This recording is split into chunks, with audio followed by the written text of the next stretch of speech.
Hi all, good morning, good afternoon, good evening, depending on the time of the day you are joining me. I'm Analyst Ankur. I'm back with another quick episode. In this episode, I would be talking about one of the digital native firms. Uh, some of the people you would be aware that I have started a new coverage on the digital native firms, which would talk about their focus on the top line and the bottom line through the digital initiatives. All of the coverage that I do on any firm is all about their digital initiatives, digital transformation. So, in the same line, the focus is on one of the insurance digital natives called as PolicyBazaar.com. I was going through the annual report when something very interesting came up. I will take you first to that. See, evolution of assistance. PolicyBazaar.com says they started with mobile website, then also provided assistance in form of tele-assistance, then chat support, then video calling, and finally in-person meetings. Why this has significance is because, see, any of the digital native firms that comes to the market, right? It comes with the perception, with the understanding that they will disrupt the physical operations through their digital customer experiences. I ask this question: is insurance truly a subject matter of solicitation? If yes, why does digital insurance need more physical touch points? See, when Policy Bazaar would have started, the key pain point, the key understanding they would have had in mind was, I obviously haven't had conversation with with the people who started the firm, but any of the digital native firms that it starts with the plain idea to disrupt their physical set of markets. Though over a period of time they kind of become collaborators. So they started with insurance product discovery through website, mobile site, and mobile application. Insurance predominantly has been a space which has been closely the whole of the product discovery uh, till the closure. Awareness, what we call as awareness, interest, desire, action, right? AIDA. Whole of it in the insurance industry has been through physical mobility, has been through agents, has been through physical touch points. Whether these agents would be part of the banking system, these would be independent agents, or these would be um, selling investment come insurance products. But it has been agents predominantly. Even today, there's a significant percentage of the agents with a large agent base being utilized by companies like LIC, Life Insurance Corporation of India. In this particular sense, I found this code to be very interesting. Recognizing diverse customer preferences over the years, we started complementing this. When they say this means our digital platform with multiple support options such as telephone, video call, live chat, or in-person appointments, ensuring the personalized guidance through the decision-making process. I was going through a lot of um uh, viewpoints and understanding on PolicyBazaar.com, but this quote held my attention very well. This held my attention because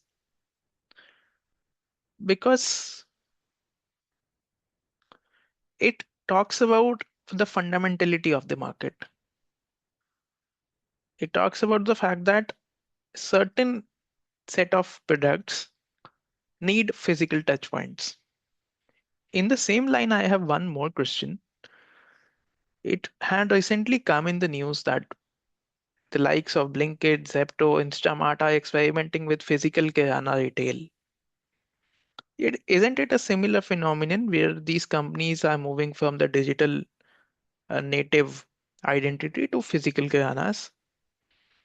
Another question is, in the insurance space itself, does it mean that to grow, These companies need higher field force. I will need to check their quantitative data into the number of agents that they employ, both on contract and for the full-time workforce. And similarly, I will check the trends for major life insurance and the general insurance companies as well. And then we'll get on that data. But I find this evolution to be quite interesting because this happens with many of us as well. When any of us are starting up or trying to do something new, we are in the process of thinking that we will disrupt the original model, which is generally a physical based model, physical touch point based model. We challenge the status quo. They also challenge the status quo and then realize that no, they need to do in person meetings to win clients, to assuage their fears. So, this was the coverage today. As I have stated, I have started the coverage on digital natives along with my existing coverage on the three set of markets, all on the digital front only. One is the risk assessment of top US listed technology giants. Let me quickly take you there as well. There have been three assessments that I have already done. One on the risk assessment of top US listed tech giants, the other on the state of digital transformation at Indian automotive ancillaries, and third is the strategic versus tactical focus of the drone players in the India market. So this was the assessment on the of top US uh, listed tech giants. It got a good reach of 37,000 impressions, and people also liked it. I got multiple inquiries. On the x-axis is the quantum of risk, operational risk, technology risk, business risk. On the y-axis is the immediacy of risk. I have done extensive coverage on Oracle as well in another video talking about why it sits high on the immediacy of risk as well as the quantum of risk, which is also visible in the layoffs that they did in the last quarter and are also planned in the current quarter. The other assessment that I have done is on the Indian automotive ancillaries. This line is interesting contrary to common philosophy that Industry 4.0 capabilities are limited to North American and European enterprises. In my assessment, certain Indian automotive ancillaries are holding strong ground too. I have done a coverage of these set of companies: ZF Commercial, JBM Auto, Bosch Limited, Motherson, Uno Minda, Lumax, Gabriel, Amaraja, Asahi India Glass Company, Exide Industries, Schaeffler India, Bharat Forge, Endurance Tech, Sansara Engineering, CIE India, Bellrise Industries, Shriram Pistons. This is how the assessment is made. On the x-axis is the digital design and Industry 4.0 manufacturing capabilities. On the y-axis is the post-manufacturing quality assurance, granular cost accounting, predictive spend, and the CRM implementations. As you know, the aftermarket is a big market for most of these players. So dealer management, vendor management is a big market for them. The third assessment that I have done is a drone study. There are close to 20 players: Idea Forge, Garuda Aerospace, Asteria Aerospace, Daksha Unmanned, Paras Defense, AEREO, General Aeronautics, Dronacharya, Throttle, AU 360, Avian Aerospace, Numal Aerospace, Tech Eagle, Red Wings, Sky Air, Mahotron, QuickWorks India. These are some of the companies. The x-axis is the tactical focus, operations rigor, competitive drone specifications. Y-axis is the strategic focus.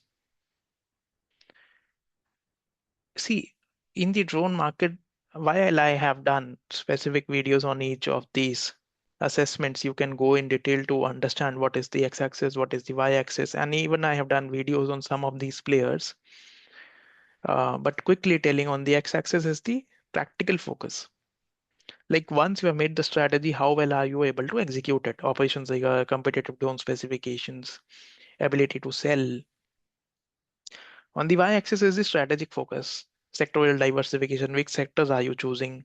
Are you able to have a vision of what would be the kind of use cases there and how your specifications and use cases are being compatible? So all such kind of things are on the uh, y-axis. There's a detailed report available for each of these. You can reach out to me should you need more. So yeah, this was all about it for today.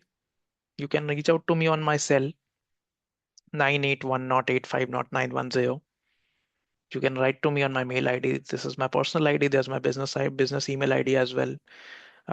You can check all my insights, blogs, videos on my YouTube channel, on my website, House of Analyst Ankur. Thank you for joining in. Bye bye.